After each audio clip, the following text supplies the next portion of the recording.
that you have accepted this invitation to live together this moment of prayer and reflection during the Synod of the Bishops, a moment promoted by the World Union of Catholic Women's Organizations, the International Forum of Catholic Action, and by Italian Catholic Action. We are in Via della Conciliazione in the head office, and we would like to warmly greet you. And we are happy that we are sharing this time together. There are many people here with us who have accepted our invitation, and we are going to give them the floor and listen to the words at this time of reflection and prayer. We decided to organize this meeting in the framework and in the style of prayer, because this is what the Holy Father asked us, that the Synod may be a great spiritual experience for the entire Christian community, the associations, that they may share this prayerful moment.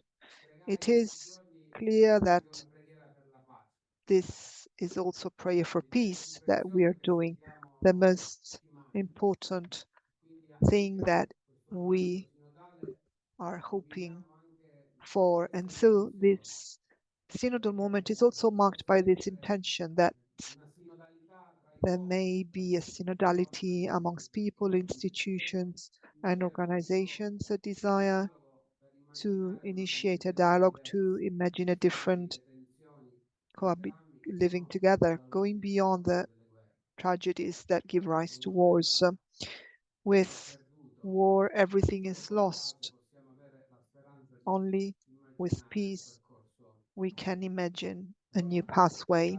So thank you again to all of you, and let us begin this moment of prayer with a reflection which is going to be facilitated by Monsignor Eduardo Garcia, Bishop of San Giusto, ecclesiastical assistant of the International Forum of Catholic Action.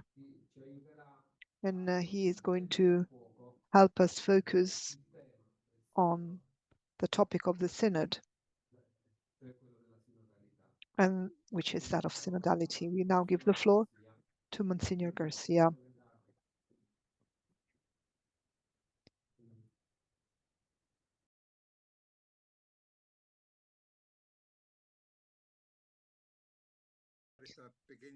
Good afternoon, good evening, and I will start again my short reflection based on what you said. There are also other situations which show how that we are living at a difficult time, and this pushes us to look at life with a new wisdom, a life that is marked by change. Everything happens so quickly that we realize that we lose the ability to react, and our certainties do no longer seem certainties. And so we are tempted to reject the unknown instead of discovering the signs that God continues to show us, because as Von Balthasar used to say, the present can be the place of the love and mercy of God. As a church, we have made huge efforts and we continue to make them. We continue to face crisis,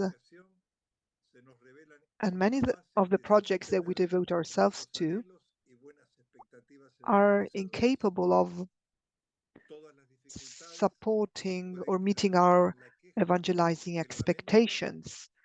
All difficulties can lead to complaints, but on the contrary, we may also rise up to new challenges. The people of God, amidst so much violence and uncertainty, is asking of us the tenderness of the Father that we can approach only if we renew our apostolic fervor, living with Parisia the love of the one who loved us first. However, we live a unique time with the magisterium of Pope Francis that enlightens the time that we live in with all its ambiguities. And in this context, there is this proposal for the entire church, a proposal for a future that, if we wait too long, may never come. We need to journey with the resurrected. He's the protagonist. At every time the Spirit opens up to us and teaches the church the need to proclaim and not to remain enclosed in herself. The Spirit frees us from the obsession of urgency, and it invites us to follow ancient and always new roads, that of the witness, of poverty, and the mission, in order to free ourselves from ourselves, and go into the world. This is what Pope Francis tells us. We need to journey together. Synod means walking together, a journey that means encounter, listening, and discernment. In the first millennium, journeying together, practicing synodality, was the Church's usual way of proceeding. The Second Vatican Council highlighted this dimension of the life of the Church, so important that St. John Chrysostom said, Church and Synod are synonymous, meeting, listening, discerning. To speak of synodality is not to speak of a working method, but of an intense spiritual process that belongs to the very being of the Church. To do a synod means to journey together in the same direction. A synodal church, as Pope Francis anticipated in Evangelii Gaudium, is a church which goes forth, is a church whose doors are open, going out to the others in order to reach the fringes of humanity. It does not mean rushing out aimlessly into the world. Often it is rather or better simply to slow down, to put aside our eagerness in order to see and listen to others, to stop rushing from one thing to another, and to remain with someone who has faltered along the way. At times, this synodal journey is an ecclesial moment of encountering the Lord. It is a space for affirming our identity and becoming aware of our mission, not with functional bias, but guided and harmonized by the Spirit. It is an invitation to the encounter that leads to listening, moving along with the freedom of the Spirit. So the synodal journey requires us to break down our attitudes and behavior that arise from certain rigid principles in order to make way for bonds and relationships that spring from closeness to the very reality of the life of people. Meeting each other does not mean going for a walk with the Bible or going fishing. Encountering each other means offering everyone, men and women, friendship, blessing, and reception, welcome. Listening, not as pollsters to gather information, but it is to look into the eyes of the other, to share life, to get involved in the questions that many do not find an answer to, and in the pain that paralyzes hope. To listen to us is to allow ourselves to be surprised without having stereotyped answers beforehand. It is a matter of putting the church in dialogue. The state of synodal assembly is that of reaching out. It is not a limited time for decision or deliberation, but it's going forth and doing pastoral discernment. The Synodal Assembly has to reflect the reality of the universal church, putting this reality in common and finding together the ways to move forward on the path initiated by the Second Vatican Council, discovering new expressions of evangelization at the same time of being church. This synodal assembly status, let's say, has already been set in motion with the synods that Francis has begun to convene since the beginning of his pontificate, and with the messages and exhortations that outline not only a way of doing, but above all, a way of being. The Pope proposes the Synodal Assembly as an ecclesial moment of encounter in the Lord, a space for affirming our identity and becoming aware of our mission, based on communion and participation. It should reflect the reality of the Church, sharing this reality, and together finding ways to move forward and discovering new expressions of evangelization. It is necessary, therefore, to allow reality to emerge from God's faithful people to gather the diverse contributions inspired by the Spirit from individuals, diverse groups, apostolic movements, and the baptized who do not belong to any institutions. This harmonization will take place in the power of the Holy Spirit without preconceptions, but under the guidance of the Spirit, for ipse est harmonia. This journey in the presence of God places us in a situation of spiritual struggle. Synodality will be built by paying attention to what is happening in our hearts, observing what effect certain ideas or proposals have on us. We will be attentive to the movement of the different spirits, the good, the bad, our own, in our hearts. This will allow us to discern and find the will of God. As Cardinal Bergoglio said many years ago, synodality will lead us to a spiritual movement, which is the most important thing. In the spiritual movement, we will carry out discernment, yes, entering into a climate of discernment through prayer. Synodality is based on prayer. We cannot conceive of synodality outside the context of prayer. Dialogue is a privileged place for communal discernment. In the synodal style, dialogue must cross the coordinates of dialogue with God in prayer and with our brothers and sisters in search for the ecclesial good. Knowing how to listen and how to express ourselves are key skills. We must register which and understand which movements of the Spirit are produced in us by what we hear or in what spirit we say things. In dialogue, we take responsibility for what we say and for what we receive. This implies a responsible taking charge or taking responsibility in God. The ecclesial dialogue that will take place in the Synodal Assembly will not simply be an exchange of ideas or projects, but a common search for God's will, and therefore a dialogue in discernment. And to do so, perhaps we need to start from prayer and put aside this angst that which we feel when we feel we have to make decisions. But we must be aware that the time of the Spirit needs a maturation of the heart through discernment. The synodal experience being made in the synod, let's hope that may mark our road on our pathway in the church in order for us to pray, discern, and share.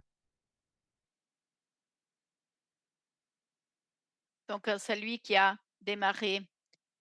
Alors, c'est les contestations de ceux qui ne sont pas mûrs. Quelqu'un qui aime l'action catholique est le pape Montini, italien. Avant de devenir pape, dans sa première encyclique consacrée sur le dialogue, parmi les choses belles qu'il nous a laissées, il nous a parlé des caractéristiques du dialogue.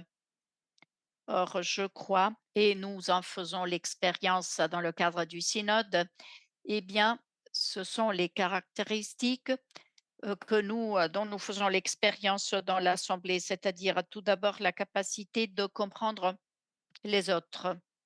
Donc,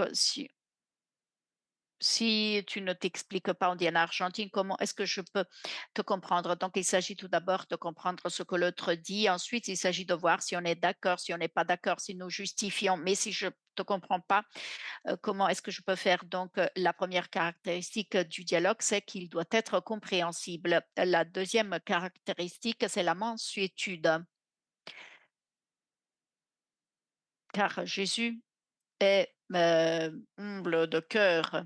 Comment peut-on dialoguer si on ne ressemble pas à celui qui est notre Père? L'autre caractéristique, donc première étant la confiance. Confiance dans la parole que nous pouvons prononcer. Donc, il peut pas y avoir de dialogue si je n'ai pas confiance en ce que je dis et ce que je veux dire.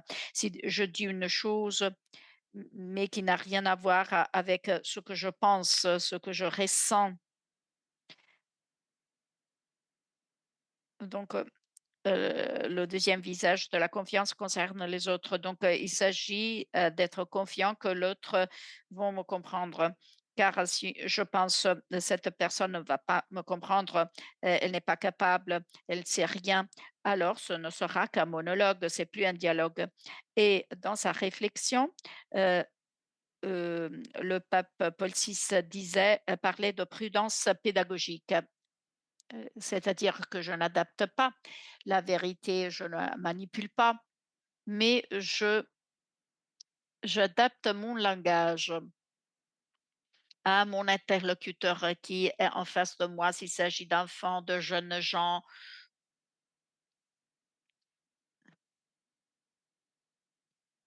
S'il s'agit d'hommes tout simples ou bien des hommes cultivés, donc je dois adapter ma manière de m'exprimer à mon interlocuteur pour qu'il puisse me comprendre. Donc, j'ai choisi le texte de la bonne samaritaine. Je ne vais pas le lire en entier, bien sûr, ce texte, mais c'est pour bien comprendre ce que nous vivons là, le conflit. Qui est aussi la source d'autres conflits, car quand on fait le mal, on n'est pas original. C'est pour cela que tous les papes peuvent dire jamais plus la guerre, plus de guerre, car la guerre ne règle rien. Or, le dialogue, l'un des dialogues les plus beaux dans l'Évangile disent que bon nombre de personnes avaient cru en lui pour la parole de la femme qui avait témoigné et qui avait dit euh, il m'a dit tout ce que j'ai fait. Au chapitre 4 de Jean, donc, on demandait à Jésus de rester avec lui, les Samaritains, et il est resté avec eux. Et il y en a un bon nombre qui ont cru grâce à ces paroles. Donc, à cette femme qui n'avait même pas un nom, il disait, on ne croit pas à tout ce que tu dis, car nous l'avons écouté et nous savons que c'est lui le sauveur du monde. Donc, la clé de lecture que je voudrais partager avec vous, car c'est un texte fort riche et je voudrais pas que vous endormiez, car nous avons passé toute la journée à écouter. Euh, donc, lorsqu'on fait comme ça, je suis content car je comprends que les personnes qui hochent de la tête sont d'accord et ne dorment pas. S'il y en a qui ouvrent la bouche, alors c'est qu'ils bâillent, c'est pas de l'émerveillement. Donc, il est suffisant de voir que cette femme qui n'a même pas un nom, car donc on ne sait pas trop bien qui est cette femme, elle n'a pas un nom. On ne peut pas dire je suis différent, car on ne sait même pas son nom. Alors, voyons comment elle se rapporte à Jésus. Elle prend de la distance et elle dit, toi qui es juif, tu me demandes à moi, la Samaritaine, comment peux-tu me demander de te faire boire, de te donner à boire? Jésus a soif. Et elle aussi, elle avait soif, car elle était allée chercher l'eau avec, sa carafe. Or, parler avec Jésus complique la vie, car il nous conduit, car il nous guide. Je ne veux pas dire qu'il, nous permet de vivre des expériences mystiques, mais il nous élève. Donc, ce qui peut sembler apparemment un dialogue entre sourds, car c'était les dialogues dans l'évangile de Saint Jean, finit par avoir des conséquences inattendues. Donc, lorsqu'il parle du don d'une eau différente, la femme s'adresse à Jésus avec deux mots, donc à deux occasions. Donc, premier maître mot: «Ô Seigneur, comment tu peux me donner, de l'eau si tu n'as pas quoi chercher l'eau?» Donc c'est comme, si on pouvait dire au Seigneur, on peut dire, Seigneur, si l'Esprit Saint nous, inspire. Donc là, on se rend compte qu'elle est inspirée par l'Esprit Saint. Ensuite, les choses se compliquent peut-être à cause du comportement de la femme qui prend du recul, qui prend de la distance, qu'elle semble être offensée. Alors Jésus lui, dit: «Va chercher, ton mari» et il lui dit, tu as raison, c'est pas le tribunal du droit canonique qui l'a envoyée, elle n'était pas là, pour, une séparation, mais, le Seigneur, lui dit quelque chose d'elle-même. Alors elle prend du courage, elle dit: «Je vois que tu n'es plus un juif, tu es un prophète». Et donc les Samaritains aimaient les prophètes. Donc, on est sur un terrain, glissé, dangereux, le terrain religieux. Il y en a qui disent qu'il faut adorer ici, d'autres qu'il faut adorer là-bas et donc tous les conflits, déguisés de la religion, commencent à partir de là. C'est-à-dire comment faut-il prier à l'Action catholique? On prie, comme ça. Dans un autre mouvement que je ne vais pas citer, par contre, ils prient de l'autre manière. Donc, c'est pas eh bien, cette femme, la Samaritaine, semble, être, exagérée. Elle semble être, de l'Andalousie ou de l'Italie du Sud, donc elle court. Elle va annoncer aux gens: «Il m'a dit, tout ce que j'ai fait». À vrai dire, il n'avait pas, raconté sur sa vie, mais il avait dit, tout simplement: «Tu as eu 4 maris». Mais malgré cela, elle a le sentiment, d'avoir, écouté le sens de sa vie. Lorsque Jésus parle. Donc, les filets d'André, le parfum de la madeleine. Donc il faut tout laisser pour aller proclamer. Donc, c'est ce qu'elle fait. Elle va non pas proclamer, se ressusciter, ce sera une autre femme qui le fera, mais, celle-ci qui dit: «Peut-être, il est le Messie», car les Samaritains et les Juifs attendaient le Messie et on arrive à la plus grande exagération car j'ai déjà dépassé, le temps qui m'avait été imparti. Lorsque ces villageois, lui, disent, «On ne croit pas car tu nous l'as dit, mais car nous le reconnaissons comme le sauveur du monde». Donc il serait très beau si, heu les peuples, habitant le lieu, où Jésus a voulu, se manifester, puissent, dire la même chose car, Jésus, la Samaritaine, avait à l'esprit un peuple saint, le peuple de Dieu. Merci. Merci de votre attention. Nous remercions monseigneur Carlos et maintenant on va, faire partir une vidéo du pape François.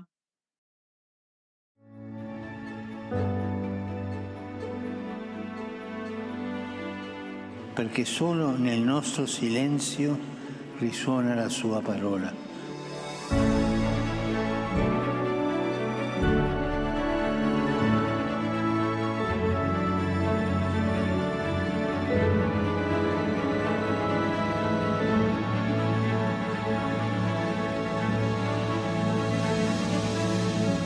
Essere sinodali vuol dire accogliersi gli uni agli altri così, nella consapevolezza che tutti abbiamo qualcosa da testimoniare e da imparare, mettendoci insieme in ascolto dello Spirito della verità.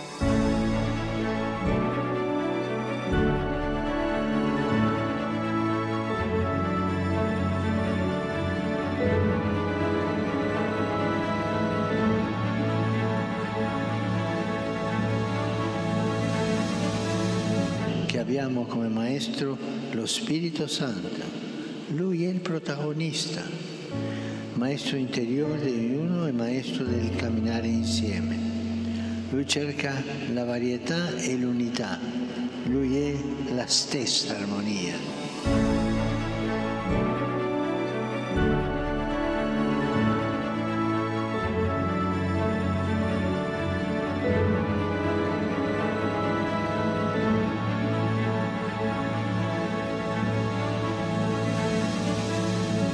Armonia, stiamo attenti, non significa sintesi, ma legame di comunione fa parte di simili.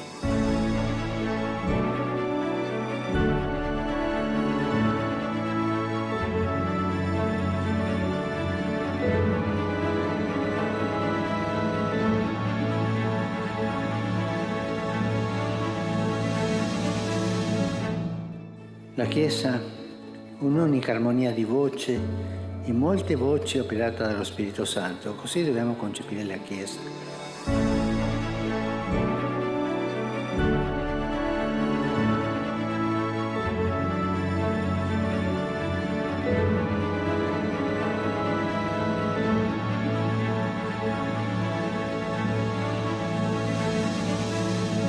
Partiamo dunque dallo sguardo di Gesù, che è uno sguardo benedicente e accogliente.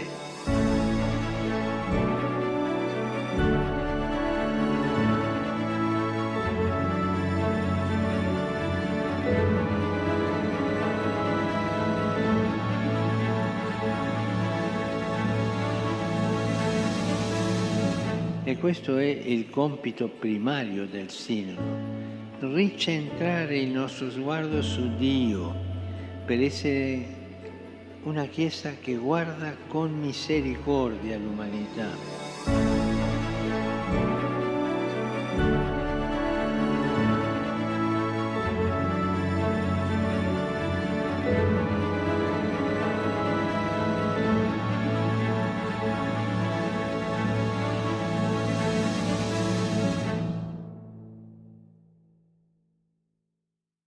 Retrouver un deuxième moment. Donc, on va passer la parole et on remercie de la présence l'archevêque de Chieti Vasto, Monseigneur Bruno Forte. Donc, merci d'avoir accepté notre invitation. Bonsoir tout le monde. Buenas tardes aux amis argentins. Donc, bonsoir aux amis de l'Argentine.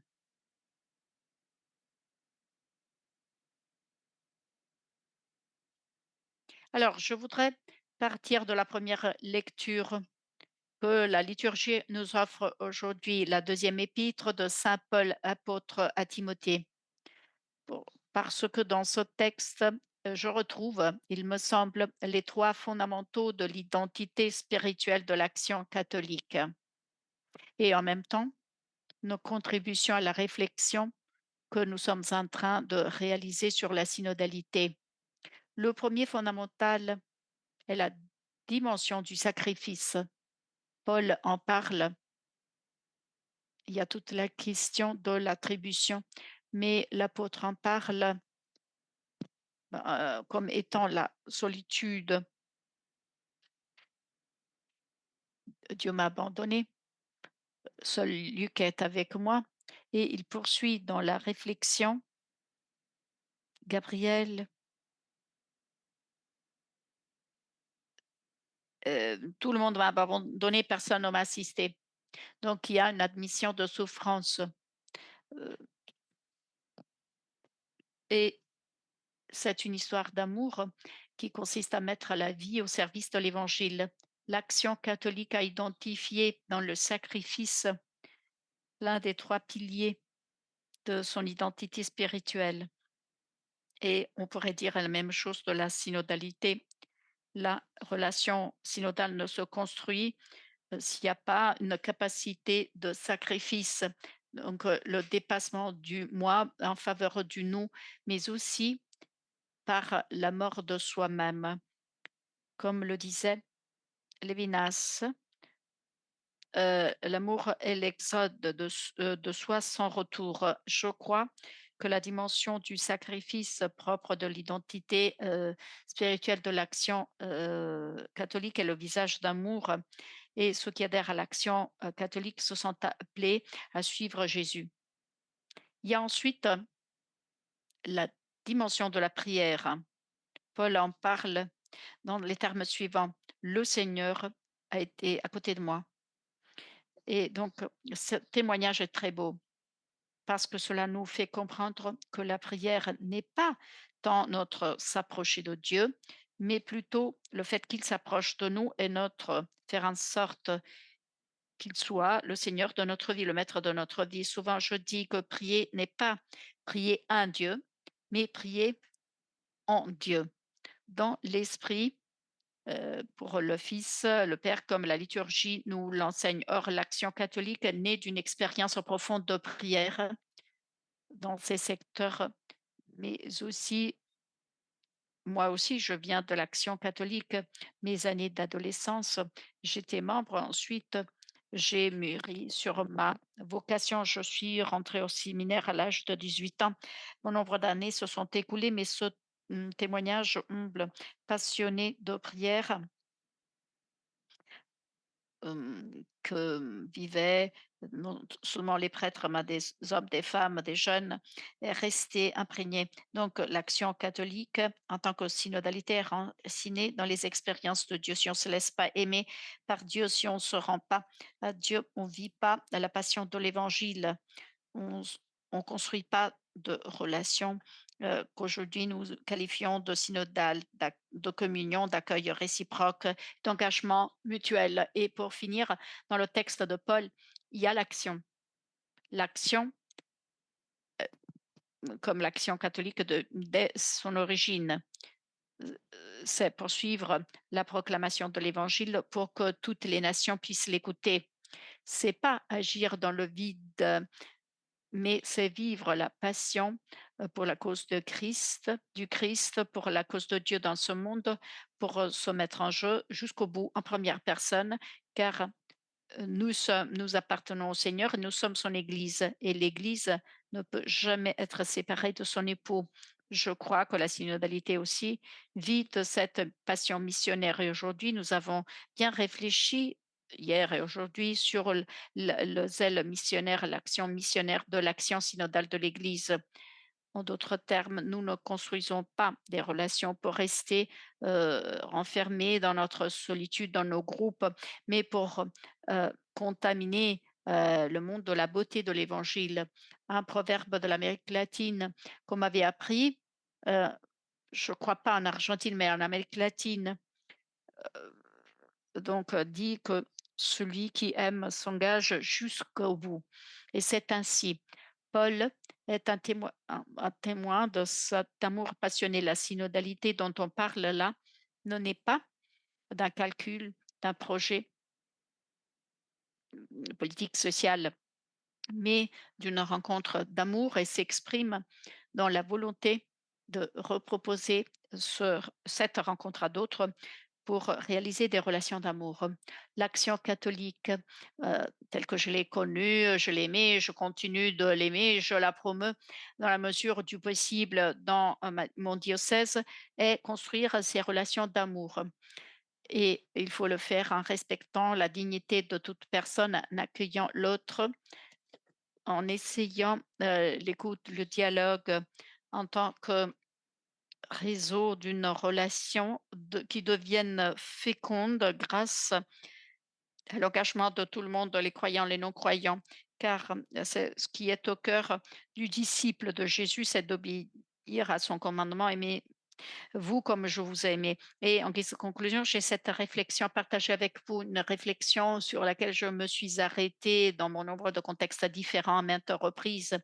Donc, j'avais tenu un cours à Genève pour les pasteurs et les idéologues des différentes églises catholiques. Donc, c'est la réflexion sur le mot comment. Un mot qui revient à maintes reprises dans l'évangile, surtout de Saint Jean. Mais ce kapatos, ça veut dire trois choses.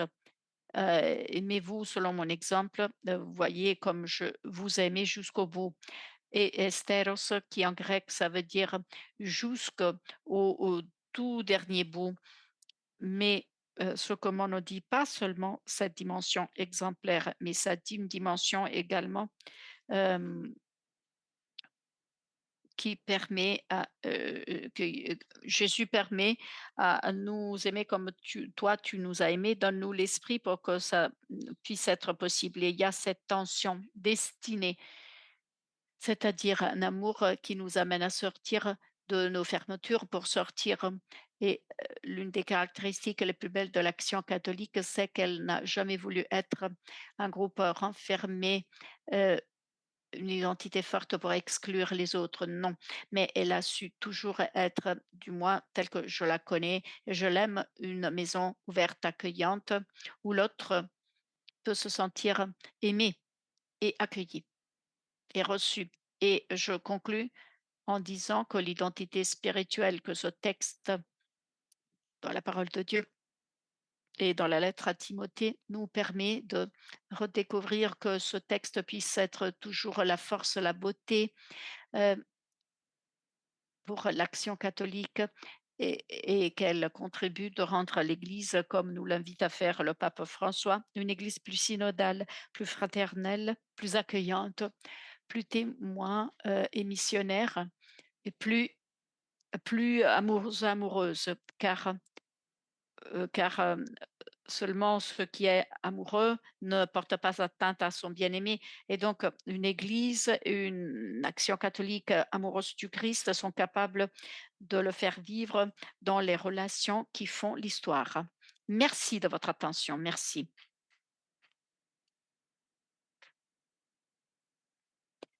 Merci aussi à Monseigneur Bruno. Merci de nous avoir offert ces mots, cette perspective qui nous aide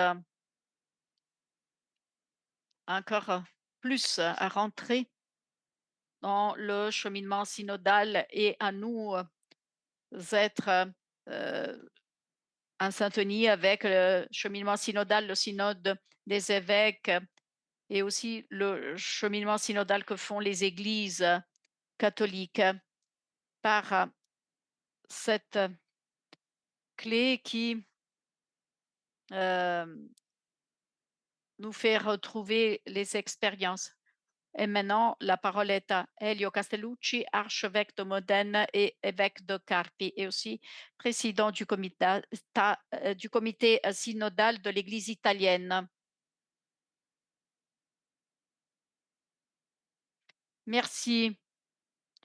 Je vais donc au synode, au bout de 3 minutes, on nous coupe la parole. Donc, j'espère de respecter le temps de parole de 3 minutes. Je suis content de cela. Merci des interventions. Donc, je voudrais tisser le lien entre deux versets de l'évangile Jean 14 et Matthieu 13. Jean dit, je vous laisse la paix, je vous donne ma paix. Matthieu 2, 10. Est-ce que vous pensez que je suis venu apporter la paix sur terre? Non, mais l'épée. Je vous le dis. Donc, il y a quelque chose qui ne va pas. Est-ce que Jésus est venu pour apporter la paix ou l'épée? Mais c'est toujours Jean qui le dit dans la poursuite du verset.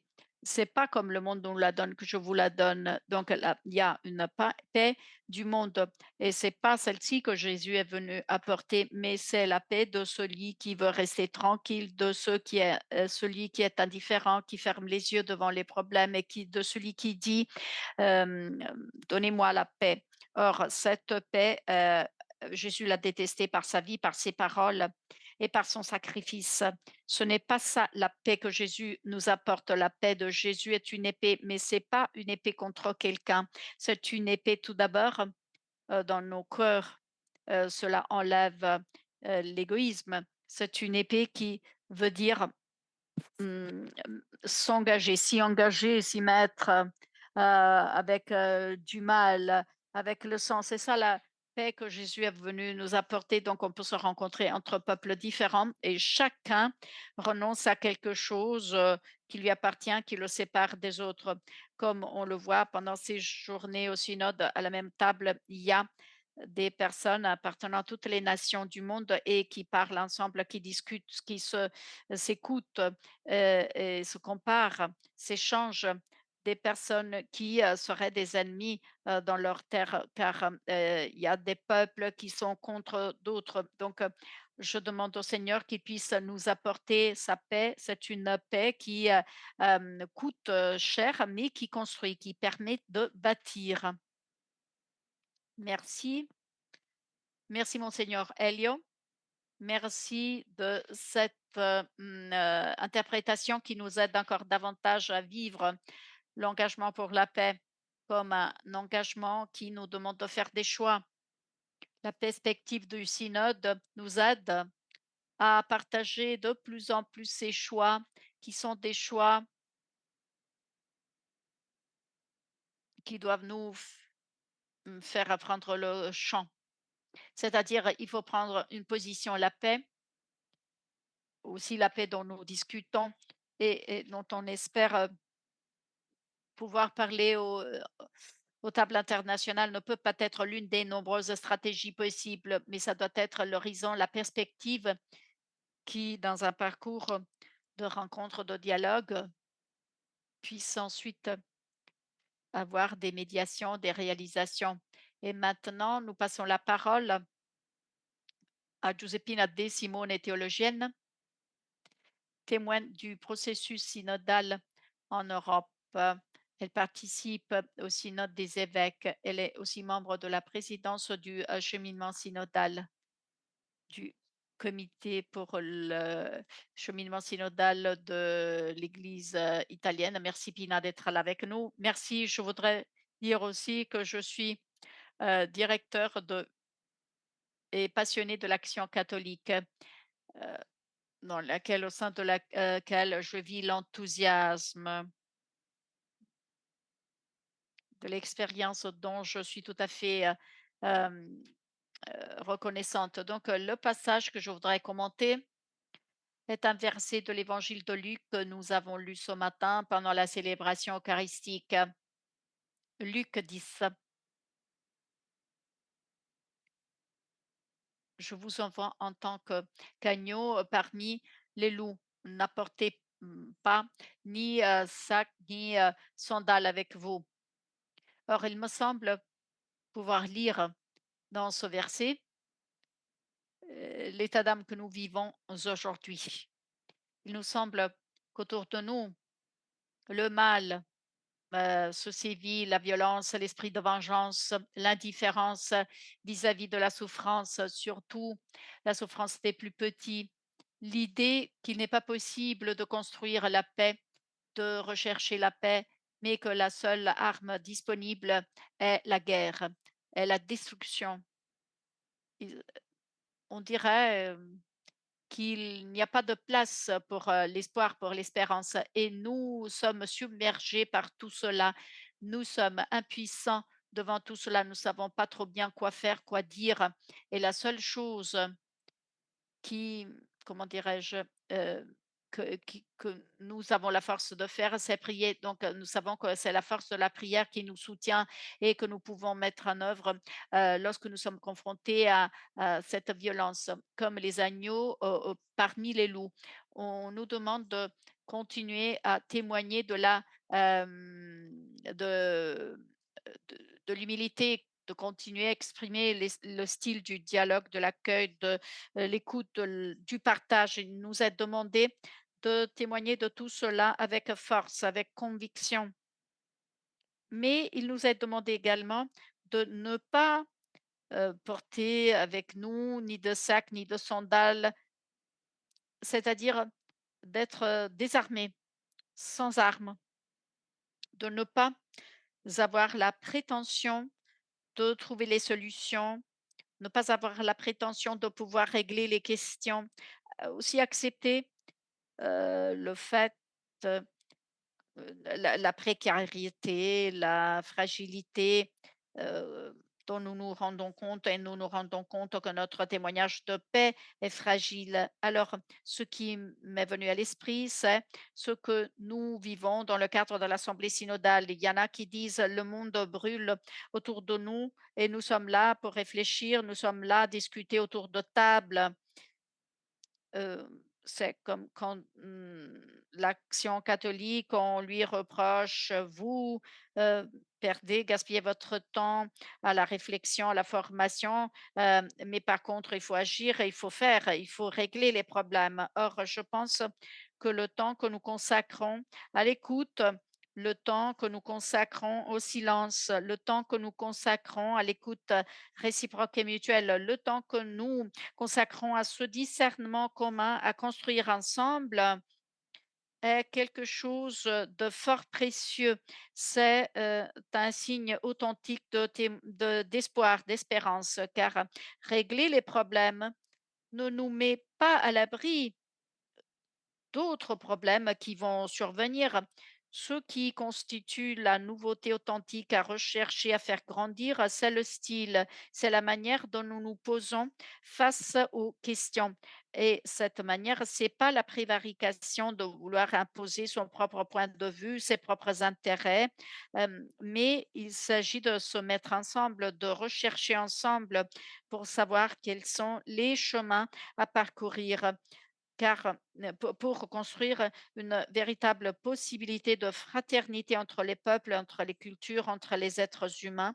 Et en tout cela, il s'agit de suggérer le chemin et soutenir le chemin. C'est l'Esprit Saint qui le fait. Lorsqu'il est là, lorsque on a la certitude de la présence du Seigneur au beau milieu de nous, nous n'avons pas besoin d'autre chose, ni de sandales, ni de sac, ni de sacoche, heu, pour y mettre nos certitudes ou nos convictions.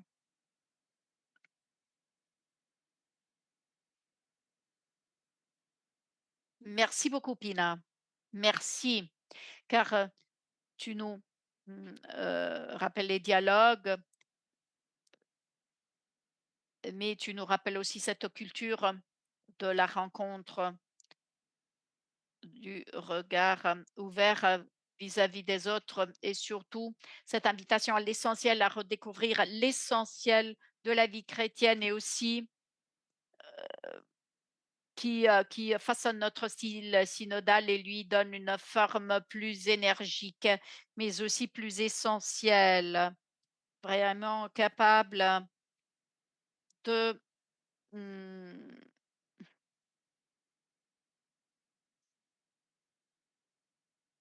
c'est ce dont a soif, l'homme d'aujourd'hui, l'homme, les femmes d'aujourd'hui ont soif de ça.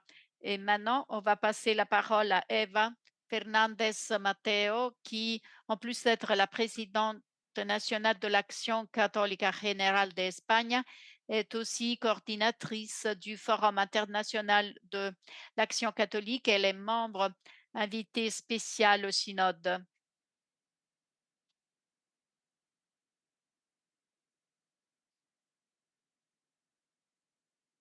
Aujourd'hui, nous sommes la réunis, mais bon nombre de femmes sont connectées de chez elles, au-delà de la vidéo. Nous sommes là, nous sommes nombreux, nombreuses. Il y en a qui appartiennent à l'UMOFC, d'autres à FIAC. Vous savez que nous nous sommes unis pour ce moment de réflexion. Je vous invite donc à prendre cette attitude de prière selon l'extrait de la lettre de saint Paul aux Colossiens. Frères, en tant qu'élus de Dieu, saints et bien-aimés, revêtez-vous de miséricorde, de bonté, d'humilité, de douceur, d'intelligence. Supportez-vous les uns les autres et pardonnez-vous mutuellement. Si quelqu'un a quelque chose à se reprocher, le Seigneur vous a pardonné, faites de même. Et par-dessus tout cela, l'amour qui est la ceinture de l'unité parfaite, que la paix du Christ arbitre vos cœurs. C'est à elle que vous avez été appelés pour former un seul cœur. Tout au long du processus synodal et au cours de ces journées, nous avons expérimenté la valeur de l'écoute. Nous expérimentons la valeur de l'écoute, du dialogue et du respect. Nous créons des liens d'amitié et de fraternité entre des personnes de culture, de coutumes et de langues différentes, avec des opinions et des visions différentes, mais toutes avec le même désir, la même mission: proclamer Jésus-Christ et manifester son amour dans notre monde. En ces jours, nous vivons les attitudes auxquelles l'apôtre Paul nous invite: miséricorde, bonté, humilité, douceur, compréhension, car nous nous sentons membres d'un même corps. Ce soir, je voudrais vous inviter tous et toutes à vivre ce moment de prière selon cette perspective. Voici ce que je voudrais demander au Seigneur. Ce soir, nous te demandons, Seigneur, de nous aider à vivre et à transmettre ces attitudes dans notre vie quotidienne. Nous voulons être des bâtisseurs de relations fraternelles. Nous voulons être des artisans de paix. Aide-nous à nous sentir membres du même corps qui constitue l'humanité. Aide-nous à nous sentir frères et sœurs de tous, membres d'une même famille. Aide-nous à ne pas être indifférents à la douleur de nos frères et sœurs. Aide-nous à toujours chercher un terrain d'entente, à éviter la polarisation. Aide-nous à être courageux dans la dénonciation des situations d'injustice. Aide-nous à être la voix des plus faibles, des guerres oubliées. Toi qui, le premier, nous a aimés et pardonnés, aide-nous à ne pas blesser par nos paroles. Aide-nous à compatir à la faiblesse des autres. Aide-nous à valoriser chacun, à reconnaître la dignité de chaque homme et de chaque femme et à y travailler. Prendre soin, Seigneur, de chaque personne dans ce monde. Prends soin de chaque peuple, de chaque culture.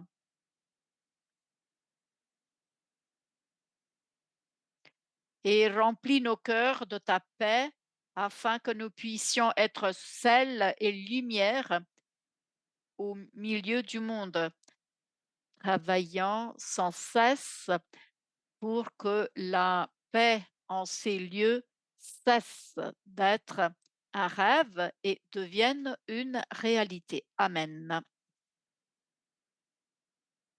Merci Eva. Ton intervention est devenue prière et avec toi, nous avons prié. Avant de nous enchaîner vers la dernière partie de cette rencontre, pour poursuivre la prière, je voudrais lire une toute petite citation de l'évêque Carlo Maria Martini, qui complète et qui fait suite à la prière que tu as commencée, Eva. Change nos cœurs, Seigneur, car nous sommes les premiers qui avons besoin d'un cœur pacifique. Unifie-nous pour le mystère pascal de ton Fils, de, de tout ferment euh, de guerre. Purifie-nous de toute apathie, de tout préjugé, de tout désir d'être les premiers. Fais-nous comprendre, Père, le sens profond d'une véritable prière de paix, une prière d'intercession et d'expiation, similaire à celle de Jésus sur Jérusalem. Or, maintenant, je voudrais passer la parole à Monica Santamarina, présidente générale de l'UMOFC, qui va nous introduire 2 vidéos que nous avons tout à fait prêtes à faire passer. C'est Monica qui va nous les présenter. Nous la remercions. Tout comme nous remercions toutes les personnes que ce soir qui se sont adonnées pour organiser donc cette rencontre. Merci beaucoup. Un très, très grand merci. Cette rencontre avec l'Action catholique italienne et le Forum international de l'Action catholique. Cette rencontre est organisée par l'Union mondiale des organisations féminines catholiques, qui est une organisation présente dans les 5 continents. Pour une raison technique, je crois que Sa Sainteté sera tout à fait content, car il arrive le dernier après ces belles paroles. On va donc écouter les mots du Saint-Père et les témoignages de certaines femmes, et nous espérons que la technique va nous aider, et nous prions pour cela également. On n'entend pas trop bien, donc maintenant, pour continuer notre moment de prière, je voudrais aussi rappeler d'autres mots du pape François qu'il nous a adressés aux femmes de notre organisation, l'UMOFC, l'Union mondiale des organisations féminines catholiques, à l'occasion d'une audience que nous avons tenue avec lui au mois de mai. À cette occasion-là, il nous avait dit: il faut prier les œuvres et œuvrer la prière. Donc, prière, les prières et œuvrer la prière. C'est ce qu'il nous avait dit, le pape. Le MOFC réunit au travers de l'Observatoire mondial des femmes des témoignages de femmes merveilleuses venant de plusieurs coins de la planète, des femmes qui prient les œuvres et qui travaillent la prière, rendant un service fondamental à l'Église, mais peu connu et peu valorisé ou mis en valeur.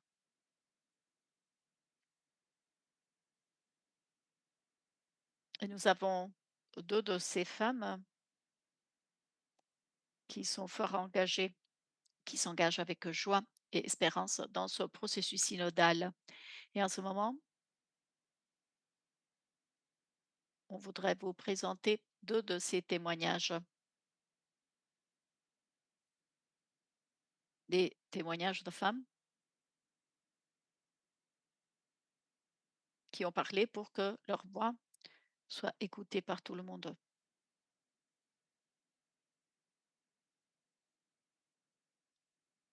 Et nous avons aussi au nombre de ces témoignages sur notre site web, notre page web.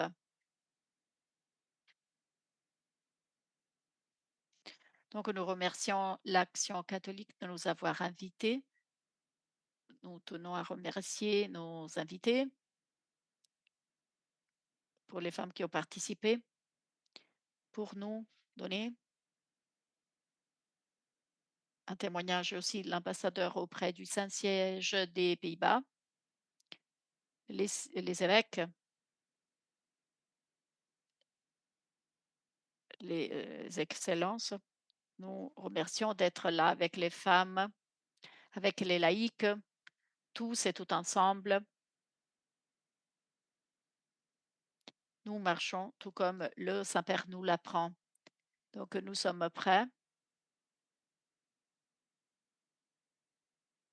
Alors, la prochaine rencontre aura lieu jeudi, le 26 octobre, à différentes heures.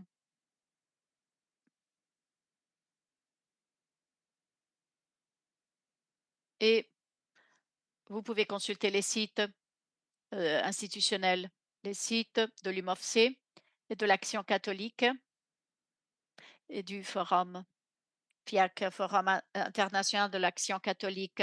Donc, prochaine rencontre, il faut prendre note, c'est le 26 octobre. Donc, réservez la date. C'est bon? Donc, nous avons quelques soucis techniques.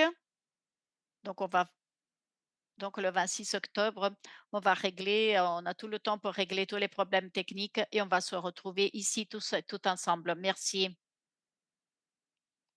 Donc, c'est une femme d'espérance, Monica. Merci. Nous remercions Monica, Eva et toutes celles et ceux qui ont vécu ce moment de réflexion très, très beau ce soir, de prière au-delà des problèmes techniques, des soucis techniques. C'était la valeur de la rencontre de la rencontre réciproque. Merci à toutes celles et ceux qui se sont connectés, ont trouvé le temps d'être avec nous, même étant donné les zones et les temps différents. Donc, on va vous donner rendez-vous au 26 octobre prochain à 13h45 heure de Rome, donc 1h45 de l'après-midi, heure de Rome, et on vous demande de continuer à accompagner